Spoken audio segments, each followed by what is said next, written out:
Muy buenas chicos, bienvenidos a P-Total. El Gran Premio de Azerbaiyán vio coronarse a Oscar Piastri como una realidad de la Fórmula 1 actual, atacando con fiereza por el triunfo en nada que tuvo oportunidad y defendiéndose más de media carrera de los ataques de Charles Leclerc con rocosidad, consumando un épico triunfo en la mejor carrera de su trayectoria como piloto de la máxima categoría. La felicidad no fue completa en el seno papaya debido a nuevamente el desaprovechamiento de oportunidades frente a Verstappen, con Norris tras su eliminación en Q1 el sábado, al menos terminó delante de él, y McLaren da un enorme bocado al campeonato de constructores tras el accidente entre Sainz y Checo Pérez. Red Bull y Ferrari vieron como uno de cada equipo quedaron fuera de juego para llevar a McLaren con contundencia a un nuevo liderato del Mundial de Constructores 10 años más tarde, que se dice pronto, y a diferencia de esa ocasión con amplias posibilidades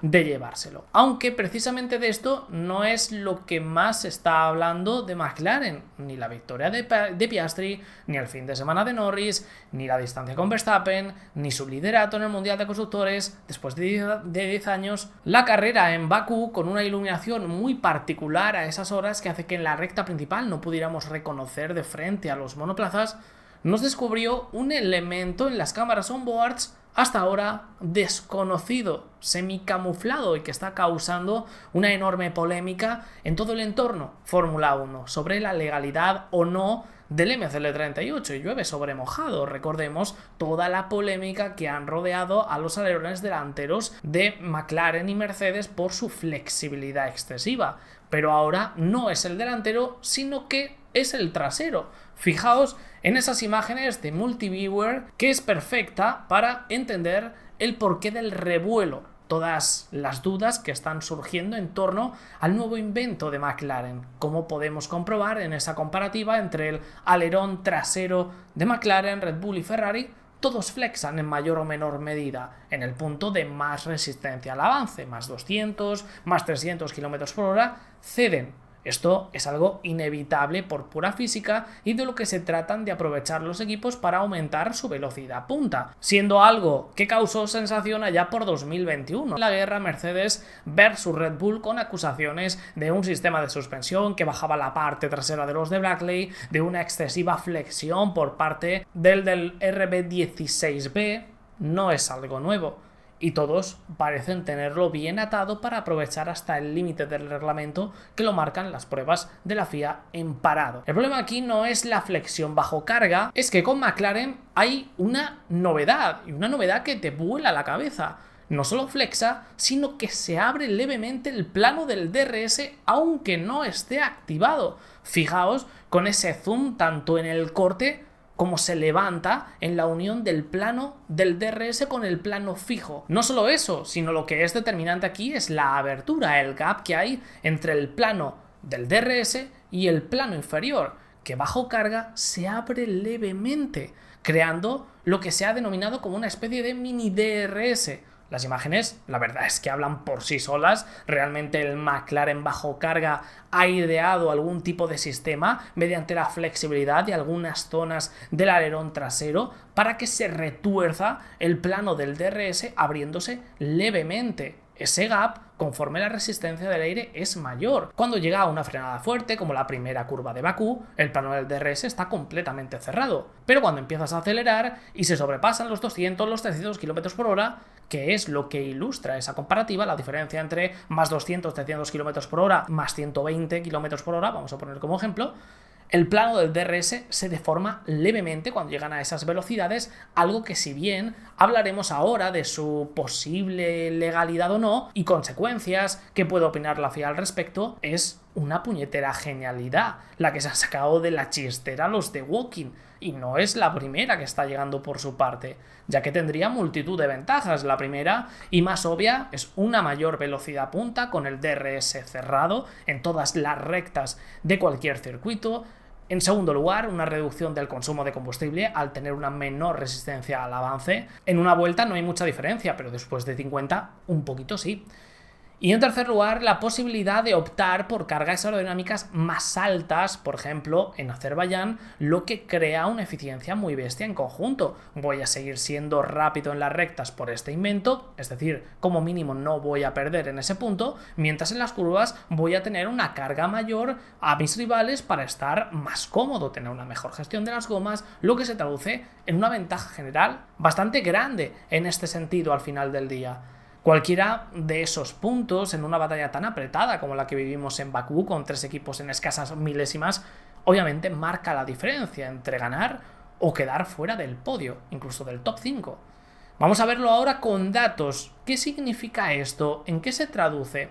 Ahí tenéis la comparativa de Fedata Analysis. Además se puede ver con mucha claridad, mientras que con DRS el MCL38 era más rápido inclusive que Ferrari 1 km y que Red Bull 3 km por hora, con el DRS abierto se quedaba atrás unos 3 km por hora de ambos, algo que no tiene mucho sentido. El sentido se lo da ese invento, ese mini DRS de los de papaya que se activa. Algo que junto al alerón delantero flexible habría eliminado por completo los problemas que, recordemos, asolaban hace nada de tiempo al MCL60, incluso al propio MCL38 a principios de temporada, siendo uno de sus grandes puntos débiles. El coche era muy resistente al avance, lo que repercutía en una pérdida en recta importante que ha desaparecido. Y McLaren lo habría apostado a estos ingeniosos inventos, a estas zonas grises que nos muestran un poco al nivel operativo al que ha llegado el equipo. Se permiten el lujo de explotar zonas grises,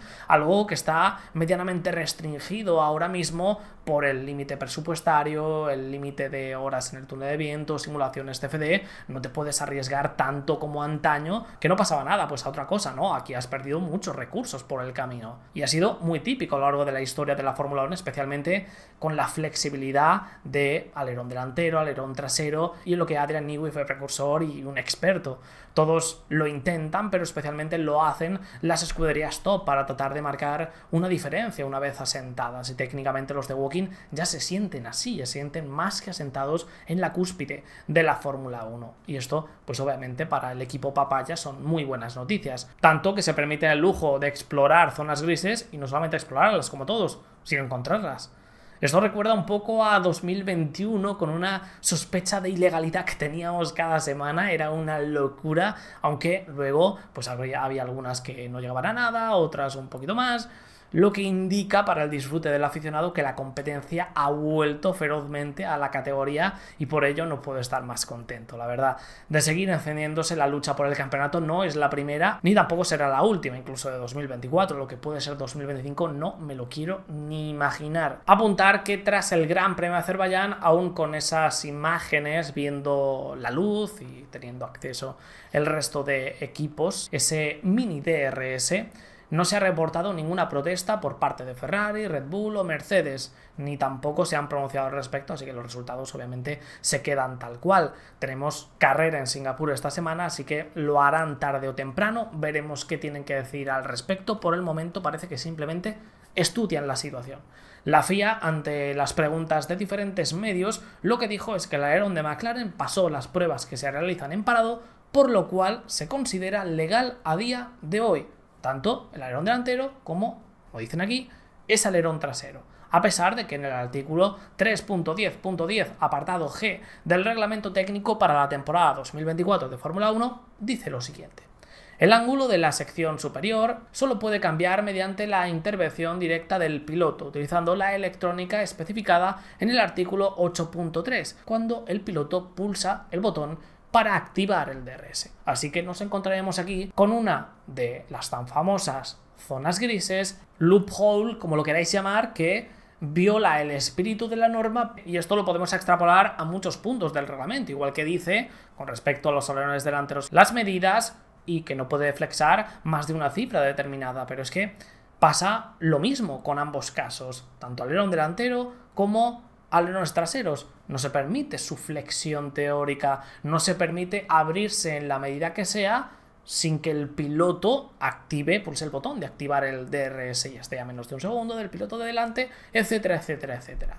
Teóricamente es así. Es un caso muy similar. Tenemos a un equipo McLaren explotando una zona gris del reglamento. Su alerón delantero y trasero es completamente legal, pasa todas las pruebas de este estamento que realiza en parado a estos elementos y que son las encargadas de dictaminar si un alerón es legal o no.